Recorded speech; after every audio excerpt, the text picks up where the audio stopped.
So what happens when you launch your course, you put in all the work, and then it's crickets and nobody buys or only a couple people buy? What do you do? So I've got a few questions for you. Let's talk about it today. Welcome to the Course Creators HQ podcast, helping you navigate the latest techniques for creating and marketing online courses. And now, here is your host, Julie Hood.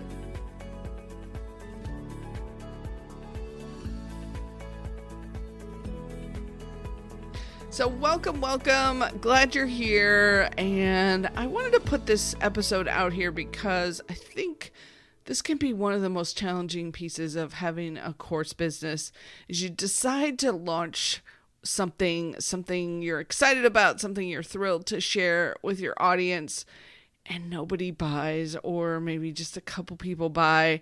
And I'm sorry, let me just say that first off, like, you put in all the work and it can be so depressing and demotivating, but there are a few things we should look at. So give yourself time to be sad about it, and then when you're ready, consider these questions that we're going to talk to today, because a big part of this is just failing forward and deciding you're going to try something different, see what else you could be doing, and the next time maybe you hit a single and then you hit a double, and eventually, we'll get a home run in there. So what are these 15 questions to be asking yourself?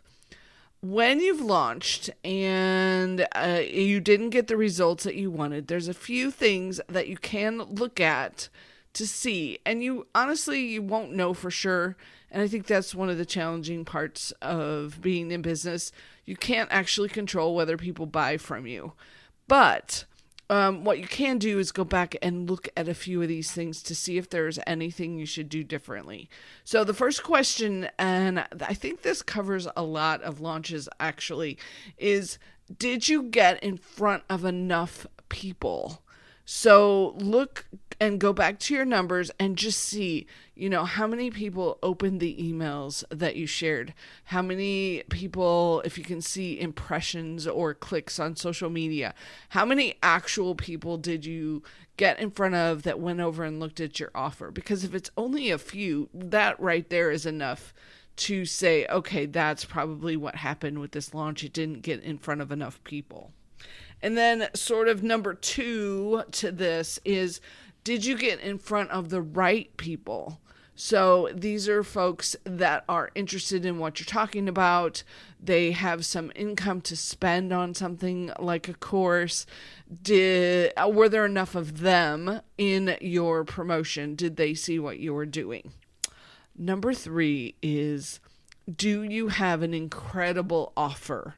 So on top of having to have a good course, you actually do want to make sure that you've got a full offer that is intriguing to people. So it's things like the bonuses, it's making sure the timing is good, figuring out like, how can I make this such an incredible offer that people can't wait to jump in? So that's question number 3. Check out your offer. Question number 4 is, could there be another bonus that you add that would help with some of the objections? So if you got any kind of feedback from customers about why they didn't purchase, is there something else you could add that could help make sure that they if they're on the fence, that you get them to purchase? So is there another bonus that you could have added? Number 5 is, how is your pricing? And could you add a pricing plan? So this is another one of those like hard to answer questions, because you never know for sure what people will or won't pay and if it's a price point issue. But adding a pricing plan, and sometimes even post-launch, you can say something like, I wanted to try to see if there were a few more folks that could have jumped in if there had been a pricing plan. So you can sort of offer that on the back end so that they could jump in if it was a price point issue. That's another option for you. That's question number 5. Number 6 Is it the right time of the year? And so this one's always a little bit tricky because I'm surprised sometimes by what is and isn't a right time of the year.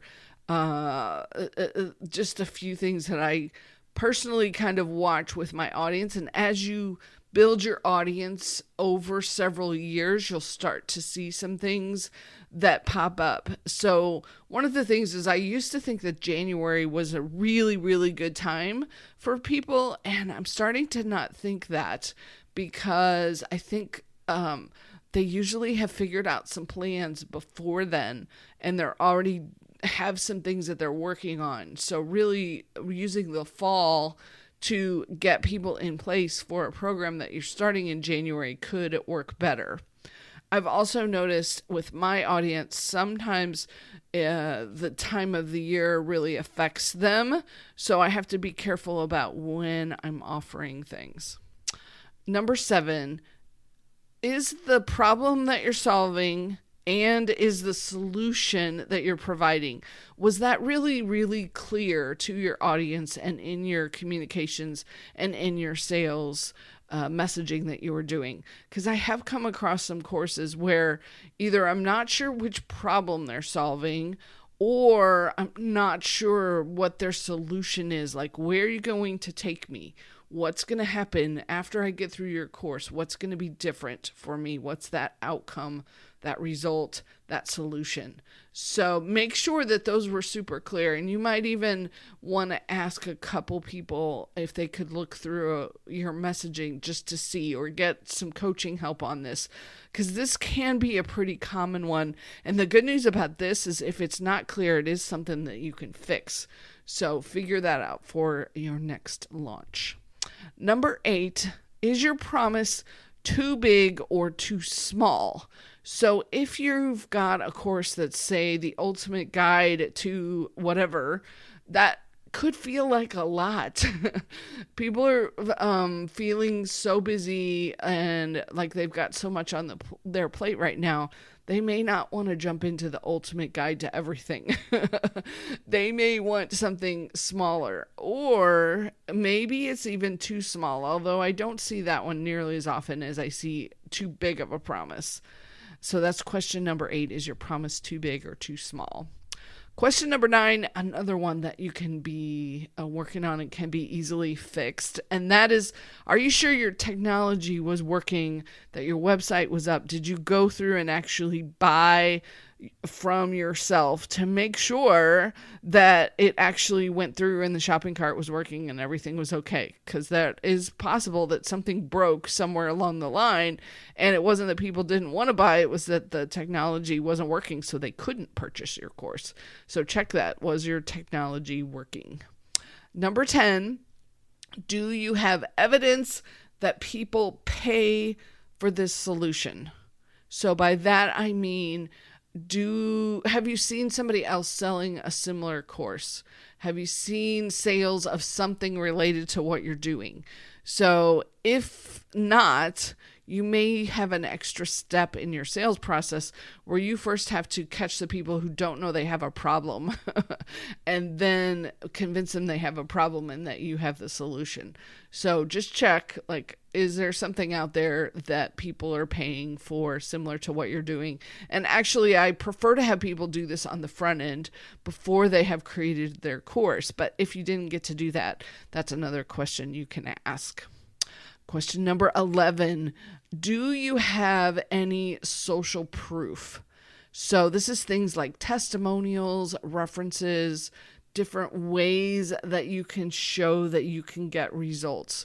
So it doesn't have to be complex or difficult. You maybe, if you don't have anything specific, if this is a brand new course, maybe you can use some more general testimonials.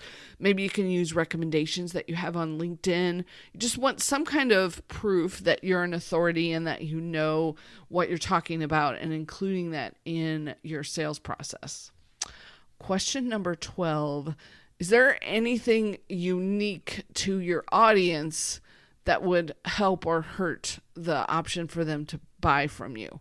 So for example, let's say you work with a lot of moms And they tend to have some very busy times of the year, so that could keep them from jumping in. So back to school, kind of a rough time of the year. There's a lot to buy, so that may dig into their disposable income.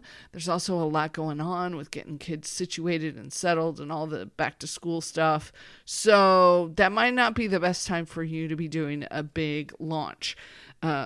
Or maybe it's a corporate kind of sales that you're doing, and in general, corporations do their budgeting in the fall for the year and kind of have a once a year sort of thing. So depending on your timing, they may not have a budget. If you're launching at the beginning of summer, they may have allocated everything already. So if there's anything unique to your audience, that's question number 12.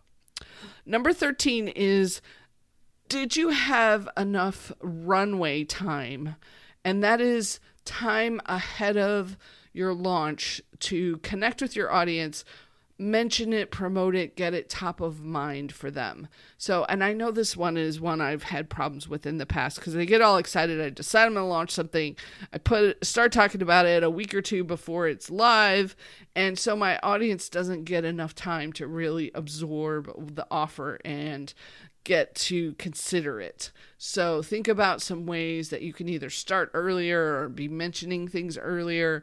How can you expand that runway time before the actual launch so they get to know you even more? Number 14, and this one's really important, and that is, were you excited about your offer?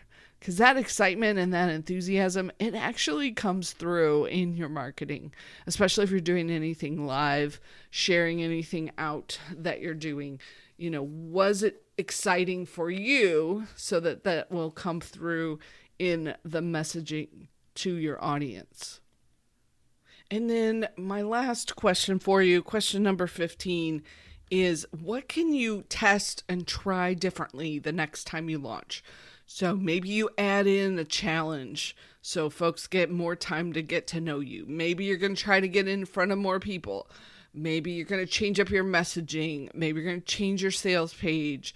There's so many different things that we can try. And that's part of the magic of owning your own business is, okay, let's try again, throw out something else and see what works. And I honestly believe that one of the biggest challenges, once you get past the initial creation of a course and kind of get over that hump, I think one of the biggest challenges is keeping up our motivation and staying excited, even if something doesn't get the results that you were hoping for. I do feel like that can be a big challenge to kind of keep the emotion and the blame out of it and just trying to look at it logically and look at the numbers and see some specific things. So hopefully these questions gave you a place to kind of look. And then the next step is to just let go of the stuff that you cannot control. Like, we can't really control if people sign up for our stuff. We can put our messaging out there and hopefully it reaches the folks who are interested, but sometimes it might not, and you can't really control that. So I really, really hope this was helpful and acknowledge some of the emotions around launching and how it can really be challenging for folks. So please keep going, keep trying, keep jumping in to see what works, what doesn't. Give it another shot. And thanks for jumping into the deep end of the pool. I know how challenging this can be sometimes, so I appreciate you. We desperately need your brilliance and your wisdom, so thanks for being there and helping out your audience.